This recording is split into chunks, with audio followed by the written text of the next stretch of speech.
தமிழ்நாடு சட்டமன்றம் 8.5 கோடி தமிழ் மக்களுடைய உணர்வுகளை பிரதிபலிக்கின்ற மாமன்றம். ஆளுநர் என்பவர் மாநில நலனில் அக்கறை கொண்டவராக, மக்கள் மேம்பாட்டில் ஆர்வம் கொண்டவராக, உண்மையை பேசுபவராக இருக்க வேண்டும். மக்களுடைய பேராதரவோடு பெரும்பான்மையோடு வெற்றி பெற்று ஆட்சி அமைந்துள்ள அரசு எடுக்கின்ற முடிவுகளுக்கு ஒத்துழைப்பு கூடியவராக இருக்க வேண்டும். அதைத்தான் அரசமைப்பு சட்டமும் அந்த பதவி வகுப்பிடம் இருந்து எதிர்பார்க்கிறது. ஆனால் நம்முடைய ஆளுநர் அவர்கள் அதற்கு மாறாக செயல்படுகிறார். மாநில நிர்வாகத்தை முடக்கவும், பொது மேடைகளில் அரசியல் பேசியும் அவதூறு பரப்பி வருகிறார். அது அவர் சொந்த விருப்பம் என்று கருதலாம். எனினும் அத்தகைய ஒரு முயற்சியை இங்கும் செய்ய அவர் முனைவது ஏற்புடையது அல்ல.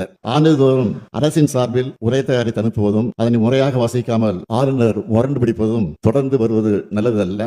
ஆளுநர்கள் மாநில அரசுகளை இடைஞ்சலாக இருந்து இப்படி செயல்படுவது இங்கு மட்டுமல்ல, பல்வேறு மாநிலங்களிலும் நடந்து வருகிறது. ஒரு நாள் செய்தியாக இதனை கடந்துவிட முடியாது. ஆண்டின் தொடக்கத்தில் அரசின் கொள்கை அறிக்கையை ஆளுநருக்கு முறையாக வாசிப்பது நடைமுறை. அந்த நடைமுறையை ஒருவர் தொடர்ந்து மீறும் போது அது போன்ற விதிகளை எதற்காக வைத்திருக்க வேண்டும் என்ற கேள்வி சாதாரணமாகவே அனைவர் மனதிலும் எழும். எனவே ஆண்டின் தொடக்கத்தில் ஆளுநர் உரை என்ற நடைமுறையை விளக்கும் வகையில் அரசமைப்பு சட்டத்தை திருத்துவதற்கான முயற்சிகளை இந்தியா முழுவதும் இருக்கும் ஒத்த கருத்துக்கள் கொண்ட அரசியல் கட்சிகள் துணையோடு இந்திய நாடாளுமன்றத்தில் திராவிட முன்னேற்ற கழகம் முன்னெடுக்கும் என்ற உறுதியையும் இந்த மாமன்றத்தை அறிவித்து நன்றி கூறி அமைகிறேன்.